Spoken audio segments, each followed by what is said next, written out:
Hello, a very warm good morning to all of you, and welcome to Unacademy. Welcome to today's The Hindu newspaper analysis, where we pick out the important articles in the international edition of today's The Hindu newspaper and discuss what is relevant for your examination, along with the sample question and answer writing techniques as well. Now, the PDF of the entire discussion can be downloaded from the Telegram link, which you can see on your screens, and you will find the annotated PDFs available with you. Today, in total, we are going to have a discussion for 10 different topics in the form of 10 different articles and pictures altogether. One by one, we are going to figure out what these articles are about. Starting, first of all, with an important foreign policy or the foreign aspect topic, and that can be regarded as an important issue in IR, that is the Thailand Cambodia dispute. Now, Thailand Cambodia dispute has been brewing up for some time now. Now, in today's newspaper, you do have a detailed idea about what this dispute is about and how this dispute has panned out over the times of history. So, we are going to take a detailed timeline based view about the brewing dispute between Thailand and Cambodia and how the roots of this dispute are laced in the historical learnings that we have. This is relevant for your GS paper too. Then, coming on to the editorial page, so what has been missed is India's digital sovereignty is an article which has talked about the India UK free trade agreement and basically some of the misses in terms of the digital aspect and the digital services which might have been overlooked, where India's digital sovereignty is at risk. So this is relevant for your GS paper 3. Then, the fact is, mangroves drive business. This is an article talking about the role of the mangroves, the importance of the mangrove ecosystems, the threats that they actually face, and what can be done in order to preserve them. So, this is relevant for the portion of environment ecology, GS paper 3. Deep ties. Now, this is a shorter article piece talking about the Prime Minister's visit to Maldives, some of the key outcomes during that visit, and why it is important for India to further prioritize the neighborhood first policy that India professes. So, again, relevant for GS paper 2. Some of the articles we are going to discuss in a shorter format associated with your prelims. So, ISRO gearing up for the next US collaboration with regards to a communication satellite. So, that is something we are going to touch upon. July GST revenue is up as compared to the previous year by 7.5%. Now, sugarcane cultivation area has increased. Now, it is not important for us to note the exact data pointers of increase in the area of sugarcane cultivation. But with the help of this topic, we are going to focus upon what are the key parameters required for cultivation of sugarcane and in which particular state the area is increasing and in which particular state the sugarcane cultivation is experiencing a decline. India's stranded renewable projects, they mount up to close to around 50 gigawatts. So that is another story about not only improving the generation capability, but also the absorption capability in the renewable sector. What are all the microplastics doing in our brain?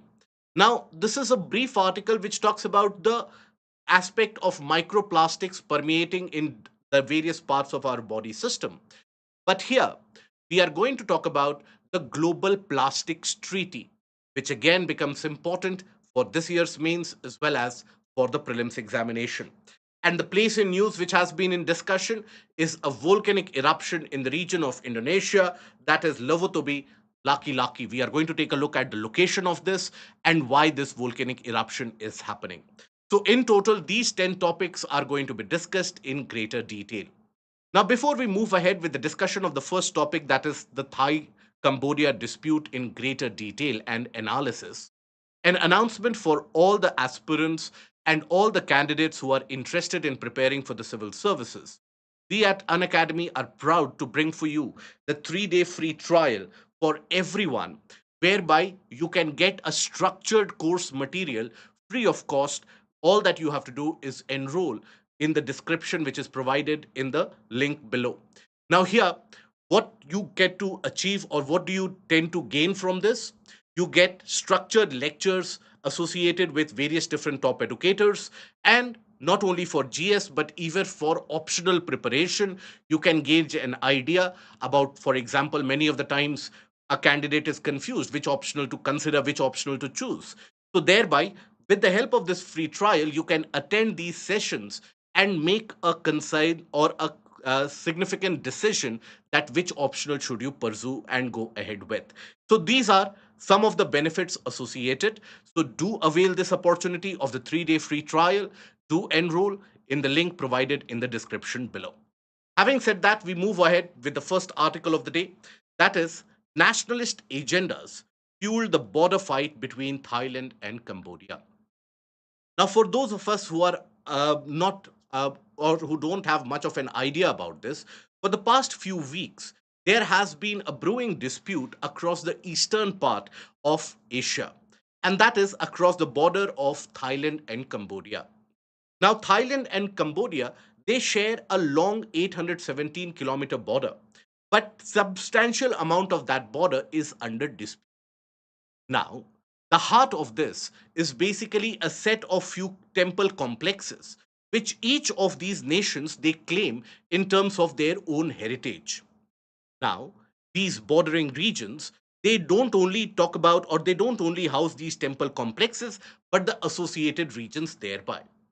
But this dispute that we talk about, where you have loss of lives, including civilians who have died, now, Cambodia is alleging that Thailand is not returning the soldiers or not repatriating the soldiers who have been captured in the conflict. Now, that issue was something which gained a lot of tension in the preceding month, so much so that the Indian embassy in these countries issued a kind of a diktat and a notice to the citizens to not to go into these areas and, if possible, evacuate the regions. You had the Thai Air Force mobilizing its F-16s, whereas the Cambodians, they also had the armed militias being deployed across the border regions. But owing to some amount of mediation by the ASEAN nations, led by the ASEAN chair, that is Malaysia, and also empowered by one of the largest benefactors, that is China. So the China led mediation in this region has led to a kind of a ceasefire. Again, to have Mr. Donald Trump going to be claiming some credit about this ceasefire as well. But nonetheless, a ceasefire was attained. Once this ceasefire has been attained, both the countries are at a kind of a discomfort, so to say. None of them are comfortable with the situation. But then, on the face of it, if let's suppose you summarize the entire dispute in a single sentence, that this dispute was owing to the temple provinces in the region and the temple areas in the region, that will be in a way overlooking the aspects and the deeds of the history. So, what we will do is we will arrange the entire dispute and the genesis of the dispute in historical timeline so that you get an idea about what actually happened in the eastern portion of Asia over the past millennia and a half. So, starting first of all with way back around the region, first of all, which is the region in dispute, that is something you should be aware of. So, this is the region that is the Thailand Cambodia border. Now, that is under dispute. And if we further zoom in into this area, it is the Priya Vihar temple. Obviously, if you would have this kind of a temple or this name in India, you would have referred to it or pronounced it as Priya Vihar. But then we choose the local pronunciation here. It is Priya Vihar. Now, this Priya Vihar temple has been at the heart of this dispute. Mind you, this temple again has got its origin owing to the Hindu beliefs which have been there. And that has been the case with a list and the host of temples across the Thai Cambodia border. But then, when did this dispute start? For that, we have to go back into the 7th to 14th century. You see, during the 7th to 14th century, in that particular era, you had a substantial rule or a powerful rule in the region of Cambodia, that was the Khmer rule. Now, Khmer Empire, Khmer name comes from the race in that region, right? So, the Khmer Empire was very powerful in the 7th to 14th century AD. And in the map that I have attached in this particular slide, you would be able to see the limits of the ancient Khmer Empire. As you can see, that the Khmer Empire encompassed an area much larger than the present day Cambodia, extended into regions of southeastern Vietnam and the southern portion of Vietnam, portions of Laos, and even the southeastern part of Thailand. That was the extent of the Khmer Empire. Now, the kings were quite powerful at that point of time, and the region was prosperous. It was during this era, that is in the 12th century, when you had the construction of the Priyavihar temple, which happened to take place in the bordering region here. Having said that, it included the present day regions of Cambodia, Thailand, Laos, and southern Vietnam. Now, the role or the model of governance which was observed was that of what is referred to as a mandala system, whereby you had the central rule which was ever so powerful, and the rule in terms of how strongly did it hold the territories and the provinces to itself, that hold continued to decline going uh, away from the center. So that is the mandala system of rule that was followed here. What does that mean? That means basically that in the periphery, in the concentric circles, you would have the presence of independent vassals, or in a way, independent feudal lords. And you had the central rule. So that was basically the entire regime of the Khmer Empire, which was very powerful and very prosperous. Now, this entire empire and the reign peaked around 1400s, because from 1400s onwards, you had the growth and the rise of the Siamese rule and the Siamese empire, which basically was the precursor of the modern day Thailand. So when you take a look at the Siamese empire, this is the region of the Siamese empire that you can think about. So, as you can see, the Siamese Empire started capturing the regions of the Khmer Empire, which was present earlier, and entered into the region of Cambodia. So, earlier, you had the Khmer Empire originating from Cambodia and spreading in the vicinity. Around 1400s, you basically had the decline of the Khmer Empire, and you had the rise of the Siamese Empire in the region of Thailand, which started gaining control in the region of Cambodia as well. Now, around 1860s, King Norodom of Cambodia, in order to seek security and protection, sought the help of the French. After all, if you take a look at the entire Asian region, the story of colonization in most of the cases gets born with some of these individual kings seeking protection from their neighboring areas, and that protection is sought from the foreign powers. So here also, you had the king of Cambodia sought protection from the French, and thereby came the French occupation in the. Now, the French efforts basically was to formalize the boundaries. And this effort to formalize the boundaries at that point of time led to certain agreements and certain treaties being signed in the era between 1904 to 1907. The genesis of the modern day dispute can be basically counted back to the era of these treaties, that is 1904 to 1907. So during these treaties, the treaties of contention, that was 1904 and 1907, the French basically tried to delineate the boundary between Thailand and Cambodia. That what forms the boundary of Thailand and what forms the boundary of Cambodia. Now, how can this lead to a dispute?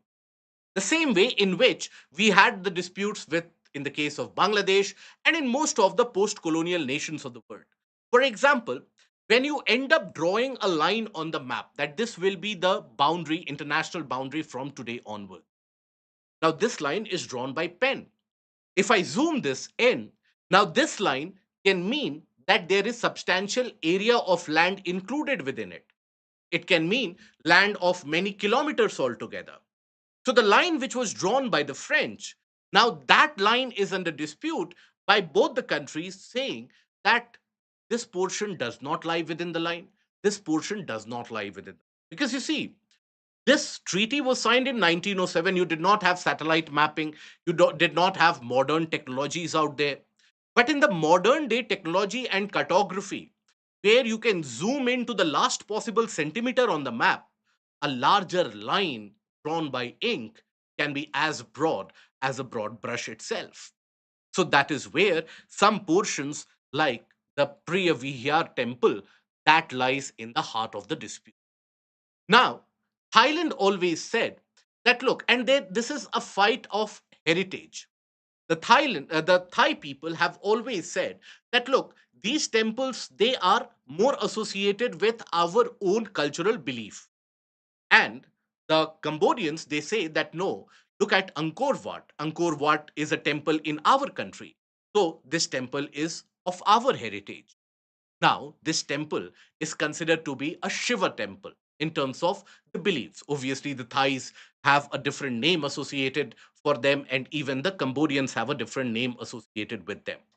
But then you have to understand that this aspect of cultural appropriation has basically occupied a larger public imagination out there. So much so that you had the Thailand and the country of Thailand trying to create a replica of Angkor Wat within their country. And that was not taken up kindly by the Cambodians. Cambodians urged the international community to stop the construction of the replica of Angkor Wat, saying that Angkor Wat is our property and we will not allow the construction of it. And the Thai government, on the other hand, said that look, it is not like you have a copyright or a patent for Angkor Wat temple. We can construct whatever we want. So, just to tell you the fact that there has been a long standing aspect of what belongs to us, and that is something we will end up taking. Now, this was where the entire dispute started brewing. But then, in the era of post colonialism, it was in 1953 where Cambodia gained independence from France. The Priyavihar temple was still under dispute along with many other temples that we have shown across the bordering areas. So this was under dispute. And that is when the International Court of Justice came ahead with a ruling awarding Priyavihar's entire area and the surrounding region to Cambodia. Now, Thailand made peace with it, but only when it comes to the area in itself and the temple premises itself, not the surrounding region. The Thai government always maintained that the surrounding regions belong to us. You can take the temple provinces.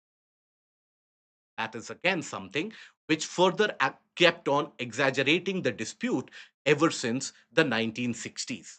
Now, Thailand continues to contest the verdict of the International Court of Justice. Now, the dispute brewed up amongst the public to such an extent that in 2003, when you had a Thai actress who commented that Cambodia stole Angkor Wat from us, that led to large amount of anti-Thai riots in Phnom Penh, or the capital of Cambodia. Thai embassy and Thai businesses, they were attacked and vandalized throughout the region of Cambodia. Anti-Thai sentiments developed. And then in 2011, fresh armed conflicts emerged between the two nations over Priyavihar. 28 people died, including civilians and military personnel. Fast forward that to 2025. Even this year, in the month of May, you had a kind of a clash where an or a kind of a military professional was killed in the skirmishes. Now, this is the background of the entire dispute as it has been brewing up. But then that is not the aspect of the entirety of the dispute. This is just the subsurface. What has been happening recently is at a political level. And at the political level, the skirmishes are, so to say, much more maligned with much worse intentions out there. So let us try to break down the political tussle as well in as simple words and as simple analogies as we can. So the political skirmish, if you can think about, so in Cambodia, you have basically the power brokers or the leaders in power, that is Hun Sen. Hun Sen has been one individual who has been in power for a long time, ever since the overthrow of the Khmer Rouge regime. Basically, that was the one with Pol Pot and which was following a kind of a militant communist ideology, whereby at that point of time, in the mid to late 1900s, Cambodia ensured that nobody would receive education, all the industries would be shut down, all the people from the cities would be shifted to the villages, the working class artificially was sought to be created, which led to the death of millions out there and was considered to be one of the largest human rights violations in East Asia in the 20th century. Now, once the Khmer Rouge regime was overthrown, after that, Hun Sen gained a lot of popularity and Hun Sen gained power. But then, parallelly, in Thailand, you had the government of Thaksin Shinawatra. Now, Shinawatra, again, comes from a political legacy and is a political strongman in the region of Thailand. Now, at the time when both of these leaders ruled in their respective countries, Hun Sen considered Thaksin and also referred to him multiple times as his god brother. So think about it.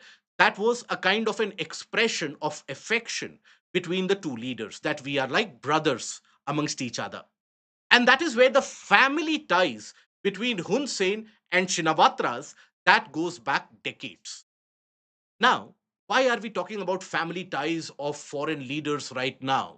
Why is that important? Because that is the genesis of the modern day conflagration of this conflict.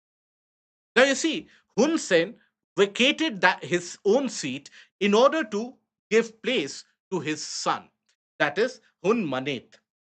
And Hun Manet gained the power in Cambodia and is in power in Cambodia as of now. Meanwhile, you had Thaksin Shinawatra. Now he was basically he in Thailand, you have the monarchy. Now you cannot say anything untoward for the monarchy.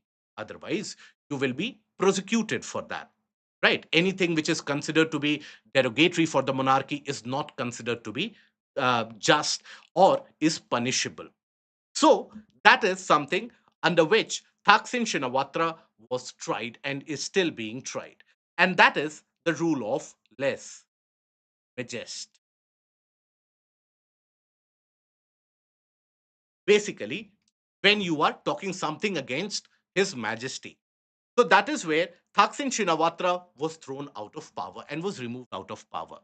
But as it happens in many of the Asian societies and Asian countries in general, once someone abdicates the power, they are replaced by their young ones, or rather, they are replaced by their daughters or their sons. So, Thaksin Shinawatra was replaced by his daughter. Now, his daughter was basically Petongtan Shinawatra. Now, this she was his daughter, right? Now, his daughter came in power.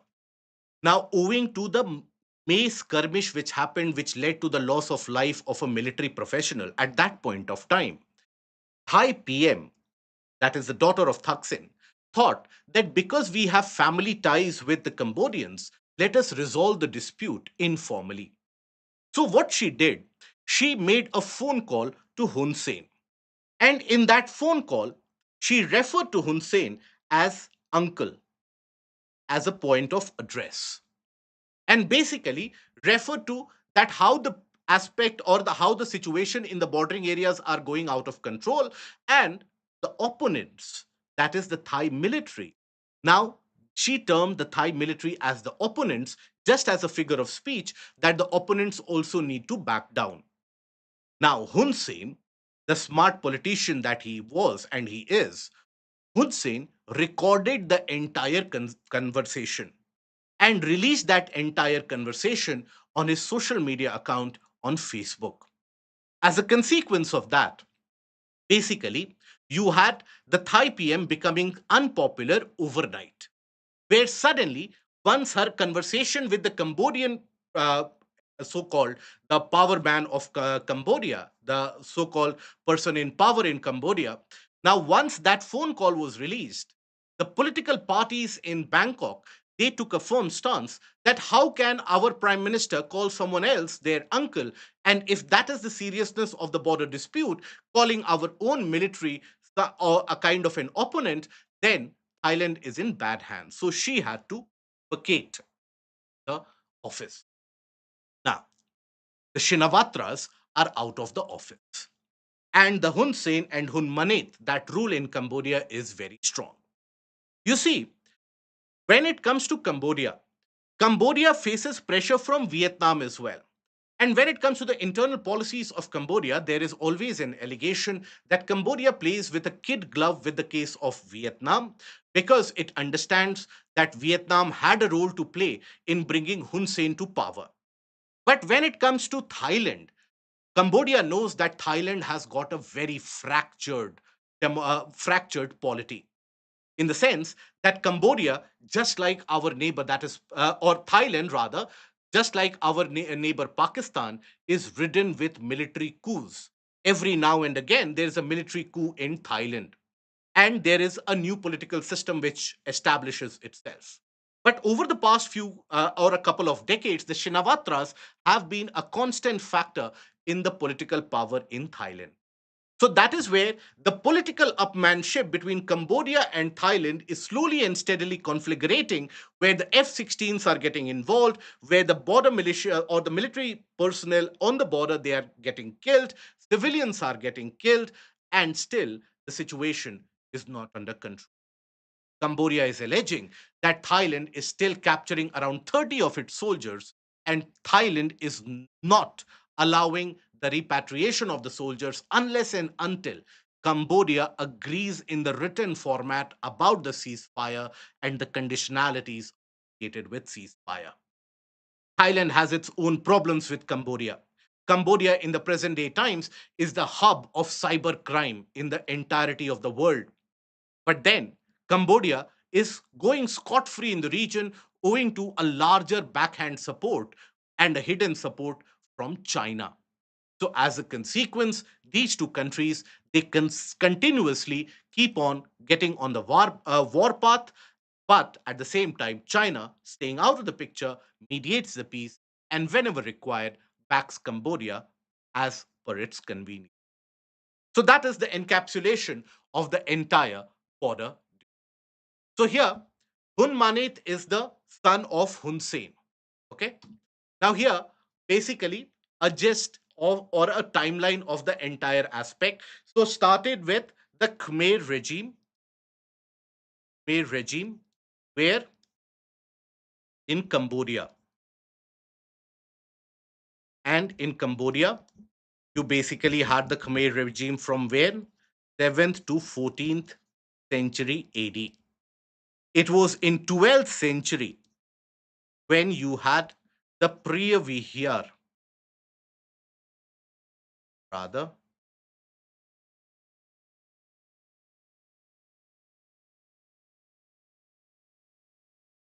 temple, which was constructed. Okay. Then in the 14th century onwards, you had the Siamese regime, empire, which grew. Okay. Then in 1853, you basically had Cambodia, king of Cambodia, Norodom of Cambodia sought protection.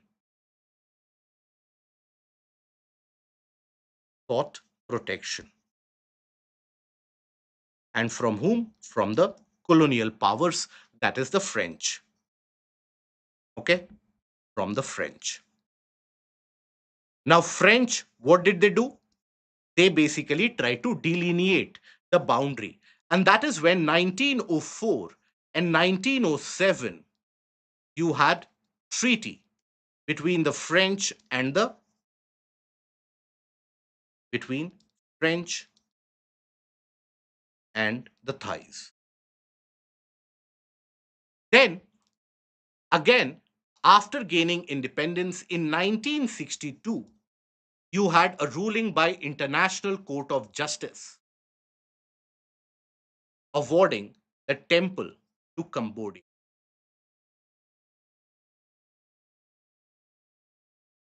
Now, as a consequence, the Thais contested this. Thailand contested this.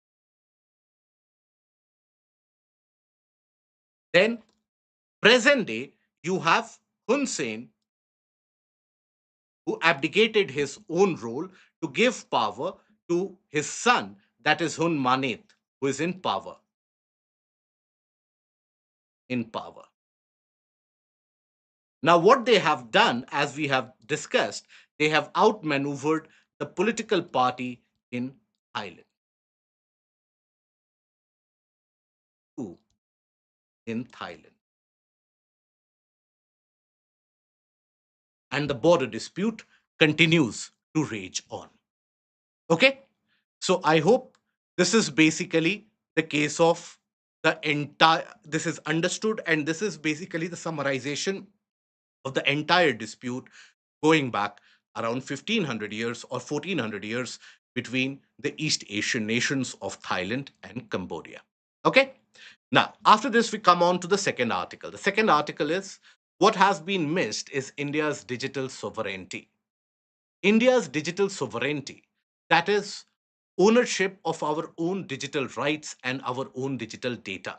That is what the article is about. The article talks about the fact that we have been celebrating about the India UK free trade agreement, where even you had the minister Piyush Goyal talking about that how the British or the UK India free trade agreement is going to serve as a template for all the future free trade agreements which can be woven ahead. But having said that, there are certain lacunae or certain weaker points in this existing free trade agreement.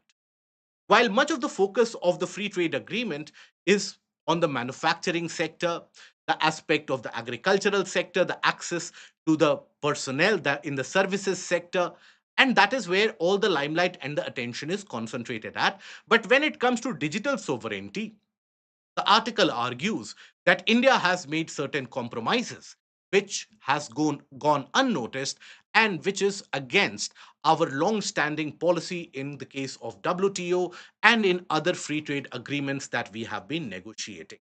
So what we are going to discuss to the point is what are the various different lacunae in the free trade agreement between India and UK when it comes to the digital services and the data associated. One thing before that, that all of us need to know is that in the modern era, in the 21st century, digital medium and digital aspect of services, data, they are the key resources that a country. That is why localization of digital services, localization of servers, localization of data is something that all the various different countries they continue to focus upon. India being one of those which champions this cause. Having said that, when it comes to these free trade agreement, some of these appear to have been missed. What are those? First of all, the source code disclosure. Now, what is that aspect of source code disclosure? India has agreed to forego the right to demand the source code for foreign digital goods or services, even for sectors deemed sensitive, such as healthcare, telecom, AI, and medical applications. Now, this is a long paragraph. What is the meaning of this particular paragraph? What do we understand by India agreeing to forego the source code for any digital services? Let's suppose tomorrow UK launches any kind of application or a digital, let's suppose it launches a kind of an insurance service or any kind of such service on the digital medium, right? Digital medium. Now, once that service is offered, now there comes the role of regulators, digital regulators in our country. They need to monitor that whether all the various different services provided or the aspect of digital medium which is provided, whether that is safe, for our own consumption, whether that violates national security norms, etc., and so on. So they need to analyze and inspect these services in greater detail, isn't it? The digital services need to be analyzed in greater detail. But how will the regulators be able to analyze this if they are not aware of what is the source? Now, India has basically agreed that we will not take a look at the source. And UK has said we will not give you the right to look at the source. So that basically puts us in the dark, especially when it comes to inspection and compliance of the digital services, and especially puts the digital regulators on the back foot. Now, please understand the context here. Is it the case that everywhere this source code is revealed? Or is it the case that no countries reveal the source code? So, the reality of the matter is, as a country, if I'm offering you certain services on the digital medium, I will prefer not to reveal the source code because source code of any digital service is the key area from which you can formulate your own services and duplication of the own digital services can happen. So the countries are reluctant. For example, when you have United States of America, US, negotiating any kind of trans-Pacific trade deal which has been referred into the article, now, amongst the member countries with which it is negotiating the trade deal, the US was very sure and certain, made it a point that look, when it comes to certain generic digital services like Microsoft, etc., there we will not provide you with the source code because Microsoft is the entire IP of the operating system which half of the world operates. So if we reveal that source code, you will know how Microsoft operates. So we are not going to give you that. But let's suppose tomorrow US wants to launch a kind of digital service in Vietnam or some other country like Korea. Then in those unique such services, uniquely made for Korea, Vietnam, etc., source code will be revealed. So what that means is that the general international norm, what is the international norm? The international norm is that for unique services, unique customized services, customized meaning specially for that country itself. So for unique customized services, source code be revealed, shared. Okay. So, but in the case of India UK free trade agreement, that aspect is put out of the window because India has agreed it will not ask for the source code in the case of prior regulation. After, let's suppose, the services have been introduced and there is a lacune, there is a problem which has been detected, then India can ask for the source code, but not before that. So in a way it is like post-mortem services which are available but not the curative services which are available to India. So this is a kind of a compromise which the article states. Okay.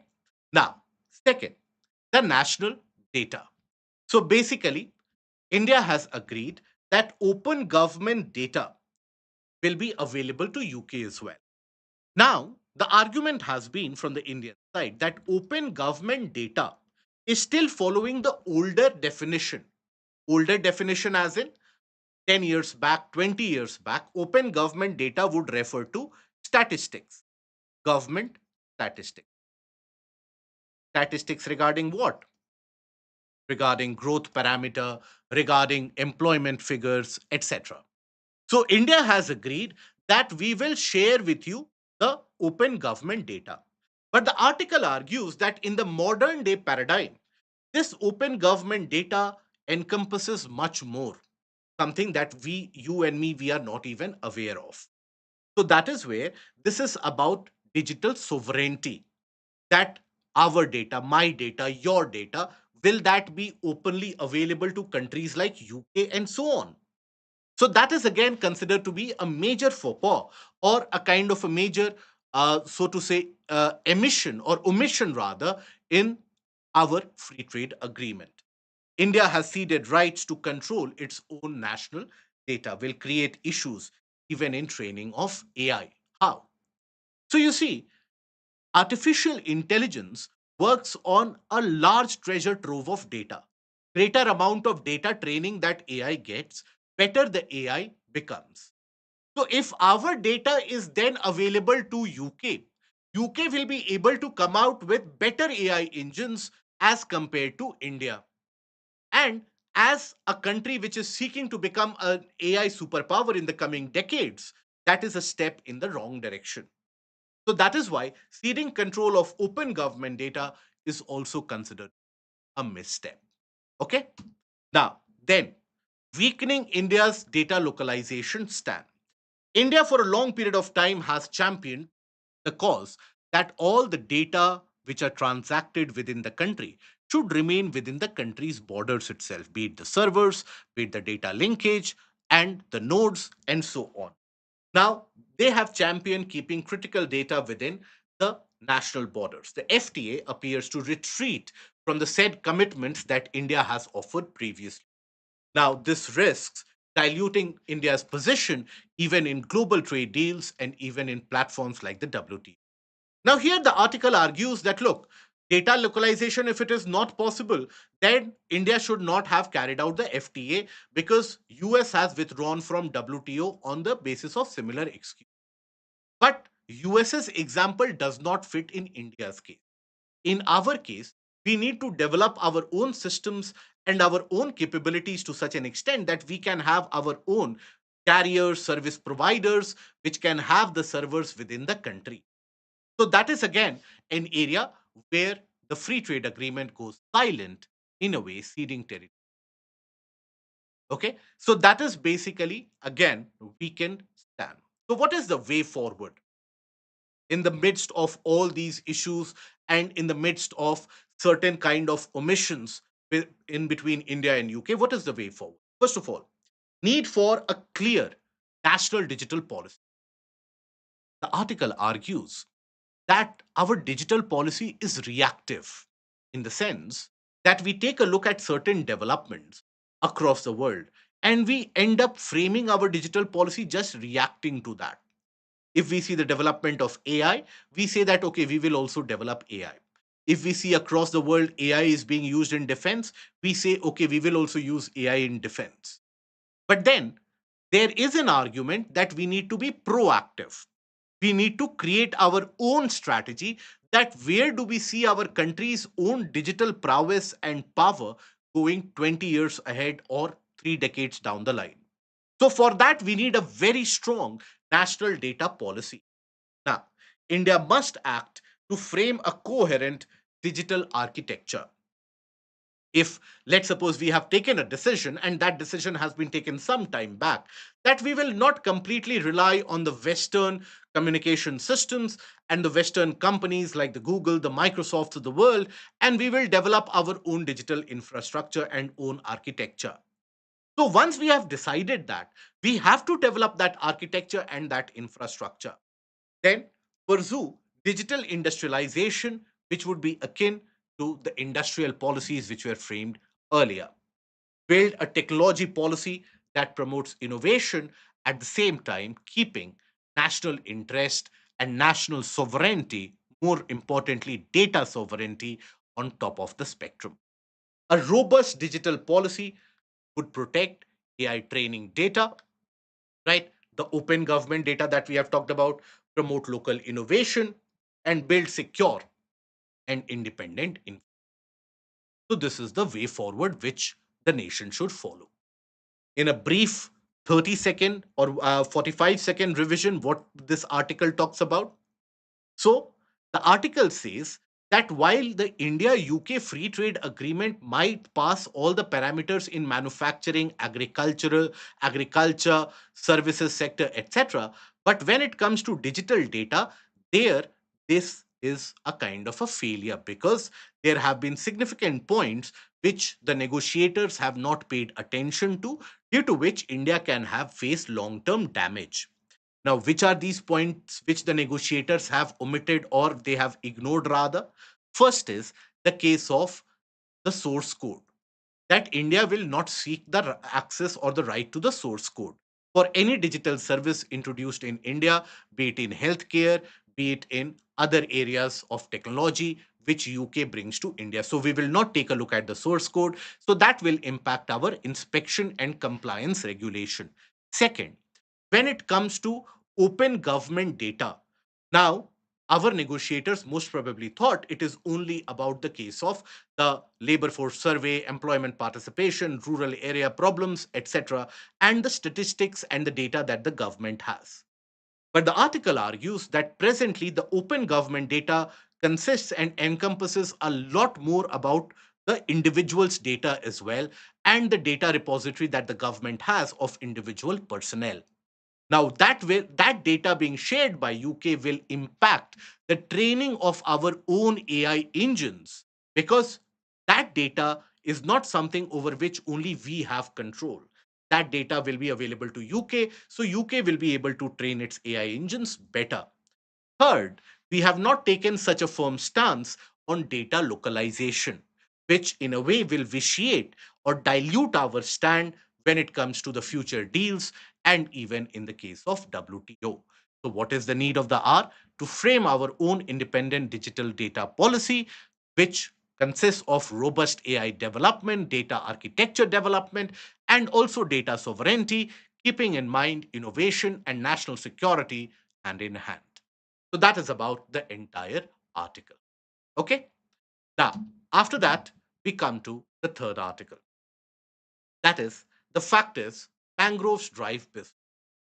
Now, on the face of it, this article simply talks about the fact that mangrove is beneficial to us in various different ways and measures, and we need to conserve these mangroves. So, let us understand that with the help of the images here. So when we talk about mangroves, mangroves they form an important part of the coastal ecosystem. Coastal ecosystem. Now, these mangroves, as you can see, the density of the leaves is extraordinarily high. Mangroves in general, when it comes to the ability to capture carbon dioxide from the atmosphere, that ability is also very high. So when it comes to carbon capture and storage, mangroves are able to capture a lot of that. So, in a way, they help in cooling the planet, carbon capture and storage, or carbon sequestration. Now, this carbon captured and stored by the mangroves, along with all the oceanic ecosystems, this is also in the category of what is referred to as blue carbon. I hope we are aware that carbon is color coded based upon where it is absorbed and how it is produced as well. For example, the carbon absorbed by trees is referred to as green carbon.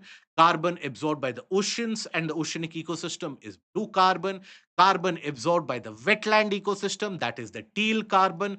So, like that, you have the color codification of the carbon storage. So in the case of the mangroves, the carbon captured and stored, that is known as blue carbon.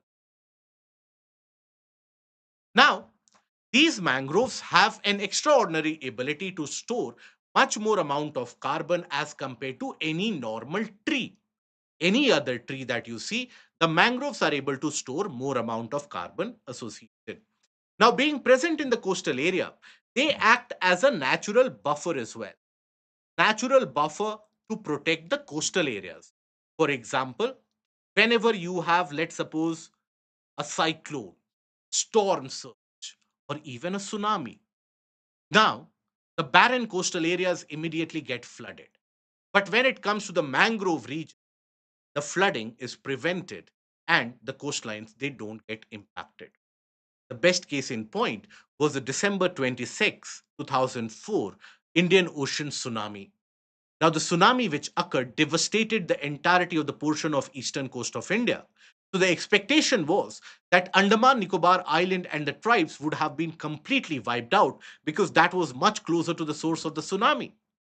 But upon later aerial verifications, it was found out that basically all these smaller islands they were completely protected due to the barrier and a barricade provided by the natural mangroves in the coastal beaches. So that is where they act as natural buffers. Now you can see that part of the root system and the tree system is also submerged. as it is submerged.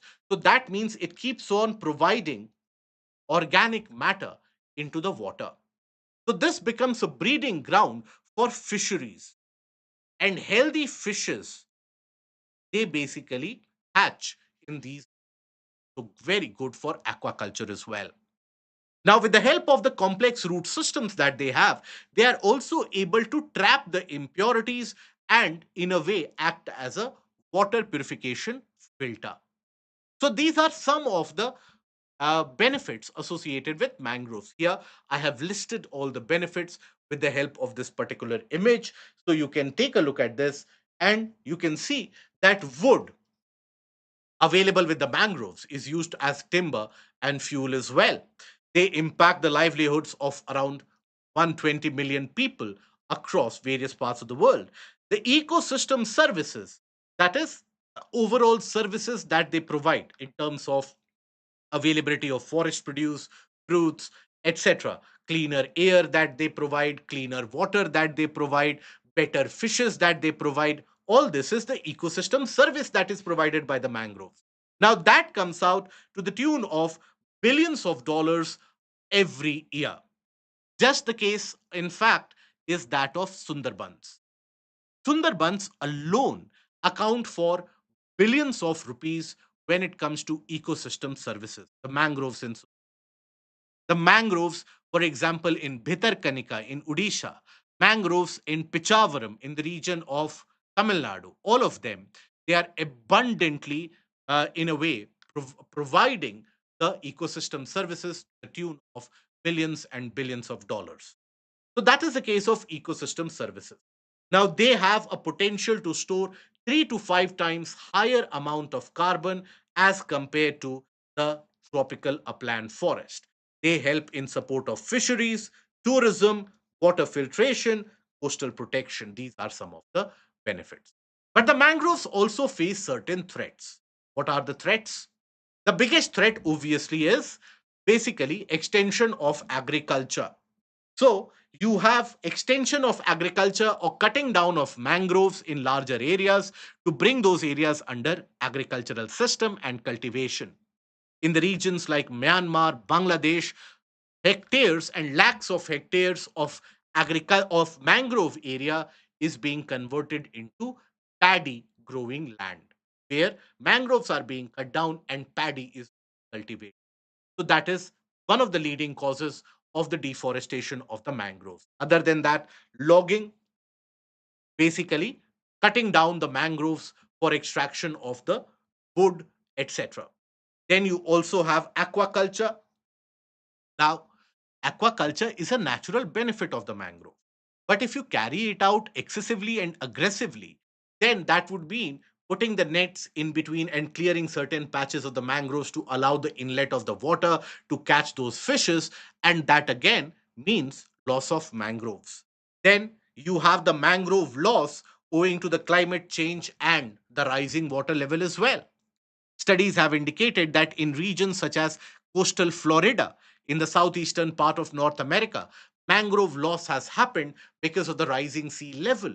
If the sea level rises very high as compared to what the tolerance level of the mangroves is, then that will mean the mangroves will be lost. Coastal development of infrastructure, clearing of the coastal lands for infrastructure projects. That is again one of the reasons why the mangroves face threats. And then you also have the ever persistent problem of pollution. The pollution problem becomes larger and larger. Plastic waste dumping, dumping of municipal construction waste, and so on. That has impacted the natural growth of the mangroves. And that is something that we can see in many of our coastal areas. Now, we have seen the benefits, we have seen the threats. Now, what is it that can be done for the conservation of mangrove? So, when we talk about the conservation of mangrove, embracing technology, and by embracing technology, the use of modern technology like AI. AI can be used, and modern satellite mapping and navigation methodologies can be used to map the exact extent of the mangrove population. Once you have the exact mapping of the mangrove, conservation can be easier, because in that case, you won't be faced by a situation that suddenly because someone has not noticed large acres of mangroves have been cleared. Then what you will do? So, periodic day to day mapping, potential threat identification, quantification of what is the ecosystem service which is provided, all of that can be done by embracing technology and use of satellite as well as AI techs. So, use of AI for accurate mapping and blue carbon quantification. Priority and benefits to indigenous communities, provided involvement of fisher folk. Fisher folk, when it comes to it, basically, if you ask them that for your fisheries and for the fishes that you will catch, for good health of those fishes, you need these mangroves. You make them a part of the conservation ecosystem, then the conservation can be much more meaningful and much more substantial. Usage of awareness campaigns amongst the citizens and making citizens aware of the science involved and associated with the mangroves so that they become the front runners for the conservation. Initiatives like the various platforms like the mangrove mitras, for example. Who are mangrove mitras, by the way? Mangrove mitras can be a group of citizens or a particular group of people, a particular village, etc., who basically associates themselves with the conservation of mangroves.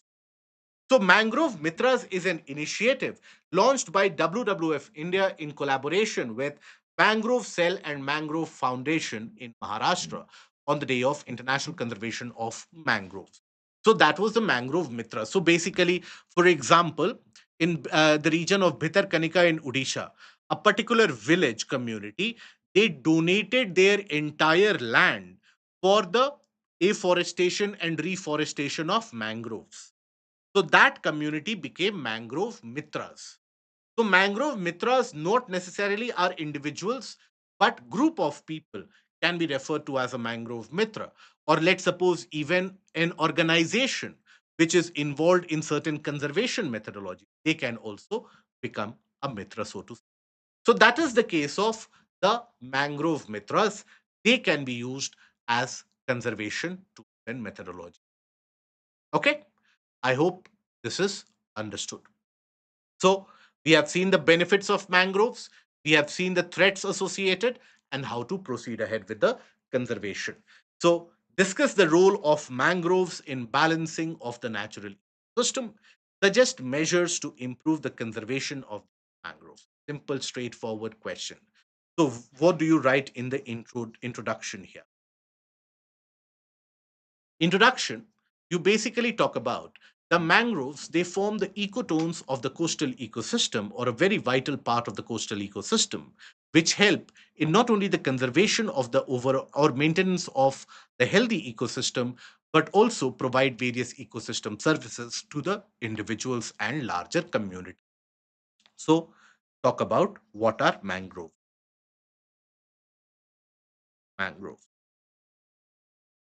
Okay. Then after that, in the body portion, that is where you talk about the benefits. Now, how do you mention the benefits point by point? Point subparagraph. So, for example, when you talk about natural buffer, right, or coastal protection, so you underline this and write a couple of sentences that how do they offer a kind of a coastal protection against storm surges, against tsunamis, and in the cases of rise of seawater as well. So in that case, you talk about natural buffer and all the various benefits. Now suggest measures. So basically, before you provide the measures, write a couple of sentences about the challenges, because it is a 15 marker question. There is a scope to talk about the challenges as well. And what are the challenges that you will mention? You have to mention about the case of, let's suppose, when you talk about the agricultural extension and infrastructure development is leading to large scale deforestation of the mangroves across the world. Along with climate change, the issue is being exaggerated. So what one needs to do is, then you start providing the ways to protect.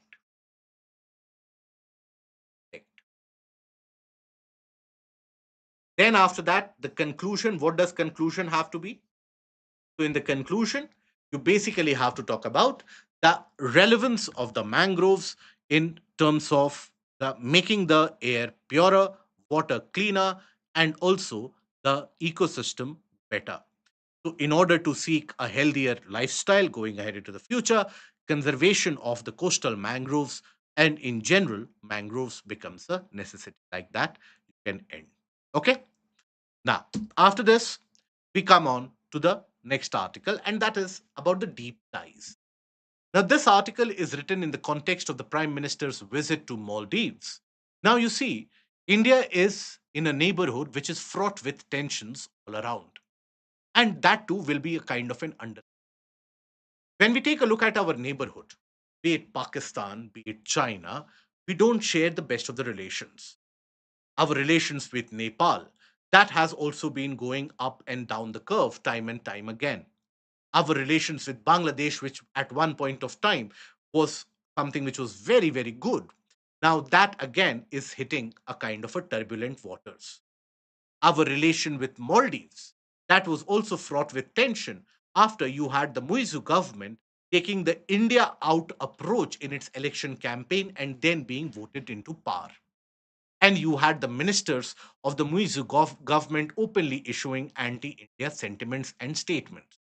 As a consequence, India retaliated with boycott Maldives, something that we are good at. We are good at boycotting the countries and boycotting various things. Presently, boycott Turkey is doing the rounds in the country.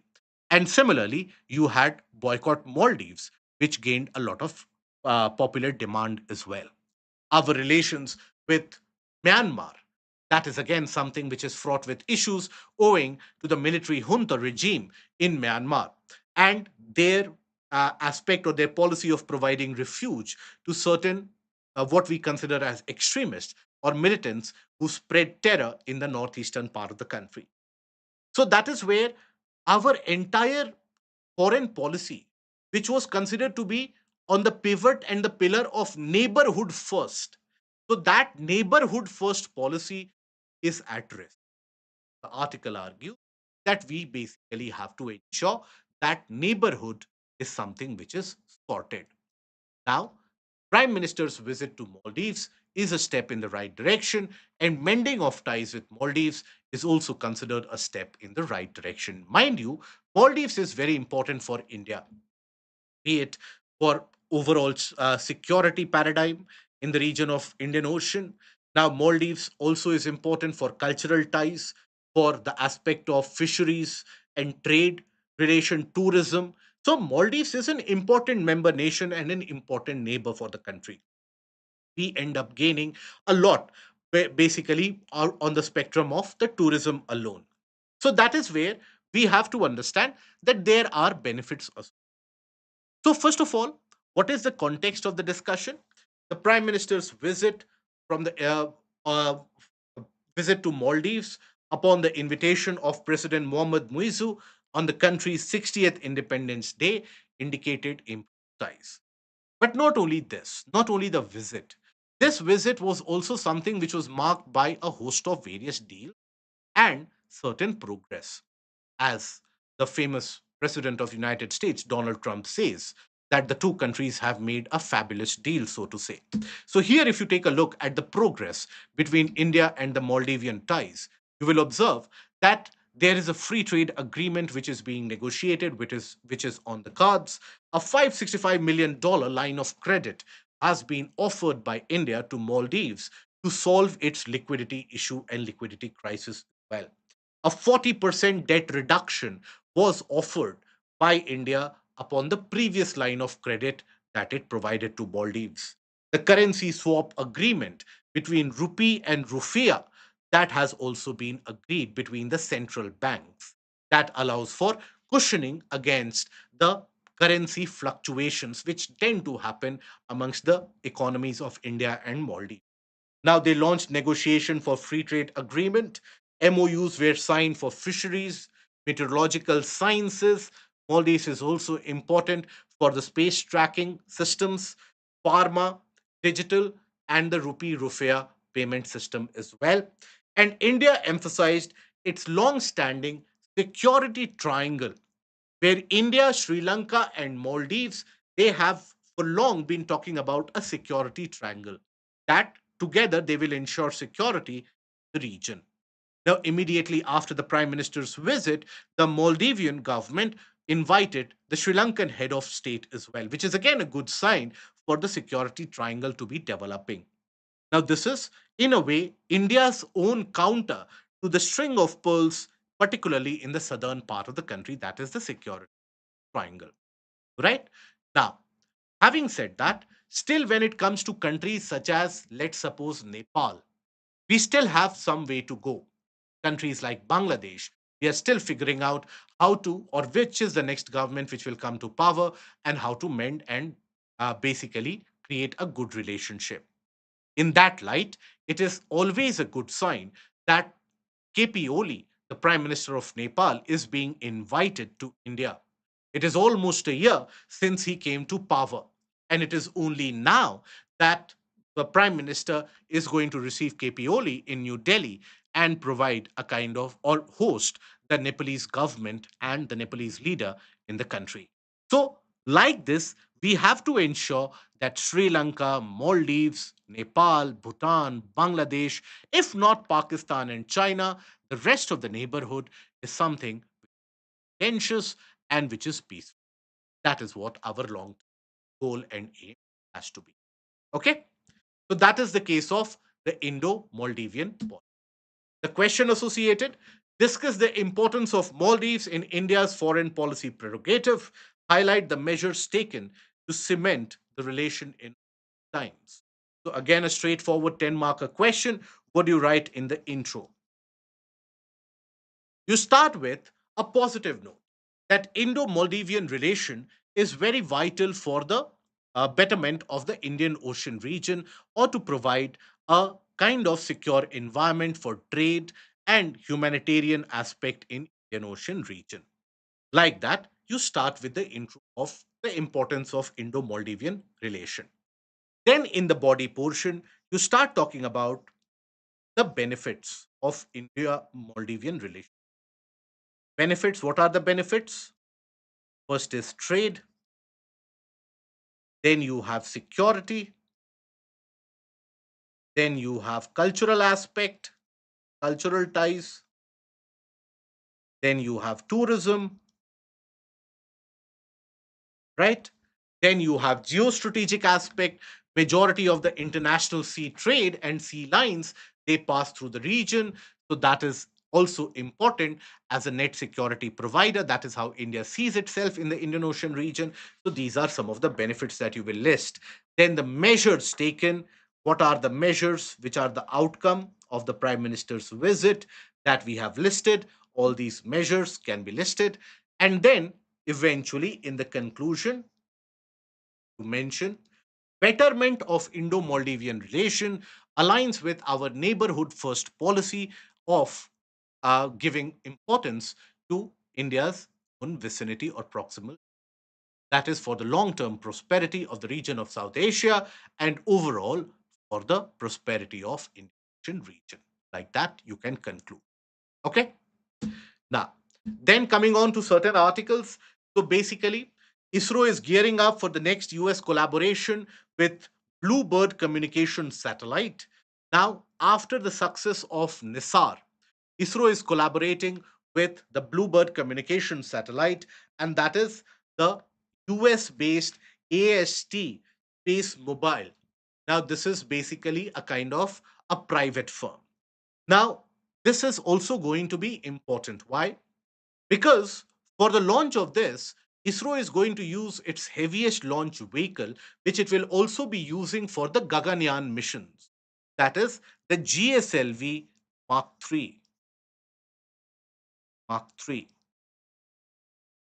or what is also referred to as LVM, that is the heaviest launch vehicle that ISRO has. Now, the launch or the satellite in itself will be around 6.5 tons. Not so long time ago. When India had to launch any vehicle or any satellite beyond 1 or 2 tons, it would take the help of Ariane Space, the French agency, and launch it from South America. But now it will be launched from India because we have developed the capability, we have developed the GSLV Mark III. So that will be a test validation of this satellite launch as well. Okay. Now, July GST revenue up 7.5% to close to around rupees 2 lakh crores. Now, this basically is good, a good sign owing to, and because this, whenever the GST revenue is up, GST collection is up, that indicates that the domestic sector is performing better. You basically is it is desirable in the economy for a kind of a consistent growth in the GST realization and the revenue realization. So that is something that the July GST numbers attest to. Now, do you need to learn the data? Absolutely not. What do you need to look into? The trend. The trend is of the GST growth. Okay. Now, coming on to the next article, cane cultivation area increases by a tad. The area under sugarcane cultivation has increased ever so slightly. But rather than focusing on the data pointer here, let us understand that what are the conditions required for sugarcane cultivation. After all, that is a question which UPSC has asked in the prelims examination twice. But also, once in the mains examination, there was a question way back in 2014 that sugarcane cultivation or sugar industry in general is shifting from northern part of the country to southern part of the country. Why? And this article attests to that question as well. Because as per the article, the cane cultivation area in Karnataka, when it comes to Karnataka, it is plus 6%. The area under cultivation of sugarcane in Karnataka is increasing by 6%, whereas in UP, it is minus 3%. So the sugarcane cultivation is shifting from northern part of the country to southern part of the country. Why? What is the reason? Very briefly, if we talk about it. So here, the conditions required. First of all, temperature. The temperature conditions ideally is 21 to 27 degrees Celsius for growth. For ripening, slightly cooler temperature around 16 to 21 degrees. Now you see these conditions are prevalent for a longer duration in which part of the country, northern or southern? The southern part of the country. If you consider the northern part of the country, for almost 3 to 4 months of the year, the region becomes excessively cold. So that is where the growing season in the northern part is slightly shorter. Whereas when you grow the sugarcane, let's suppose in Karnataka, the growing season is larger. When the growing season is larger, that means what? The sucrose content that adds the sweetness coefficient, the sucrose content is higher, which means the yield of sugar that you extract from that will also be higher. Simple practical case, if you will observe, just take a look at the sugarcane that is harvested from Karnataka, and it will, and if you basically get a sugarcane juice, etc., then you will always have a suspicion that artificial sugar is mixed to it. That is how sweet the sugarcane gets in these areas of southern part of the country, owing to longer growing season, owing to favorable rainfall requirement as well. The rainfall requirement, if you take a look into it, it is basically 100 to 150 centimeter. 100 to 150 centimeter of rainfall throughout the year. Now, that rainfall is available in the northern part better or southern part? More rainfall is available in southern part as compared to northern part. That is also the reason why the sugarcane industry is shifting to the southern part. Frost-free environment, the crop is very, very sensitive to frost and excessive cold conditions.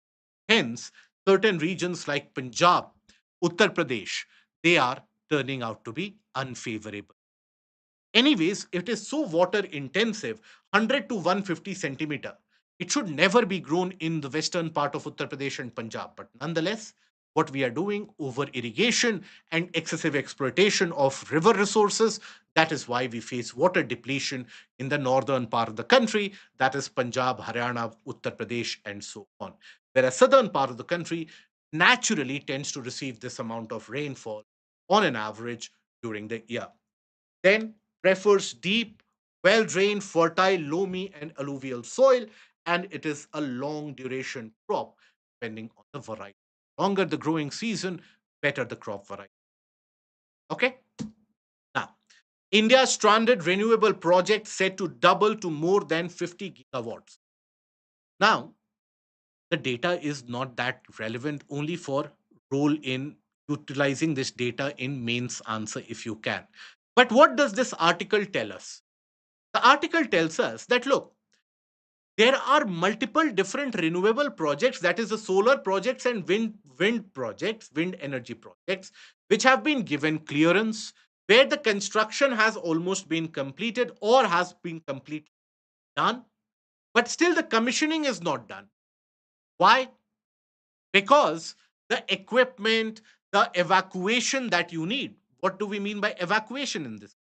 Power is generated, right? You need to take that power out from the generating portions and then disseminate and distribute it. So that requires transmission lines and evacuation methods, which require better infrastructure and modern equipments. There we are lacking. So think about it, almost 50 gigawatts of renewables that is stranded. We are not able to make it online, we are not able to commission it. And that is a substantial portion, by the way, of our renewable energy potential. If you take a look at overall the energy potential, now see, we have had certain commitments for climate change as well, where we need to produce more from renewable energy. In the case of the summer seasons, etc., where many parts of the country they face electricity shortages, 50 gigawatts is almost lying unutilized. That means the distribution, transmission, the substation networks that needs to be revamped urgently. For that, you need better condition and health of the state power companies, power distribution companies.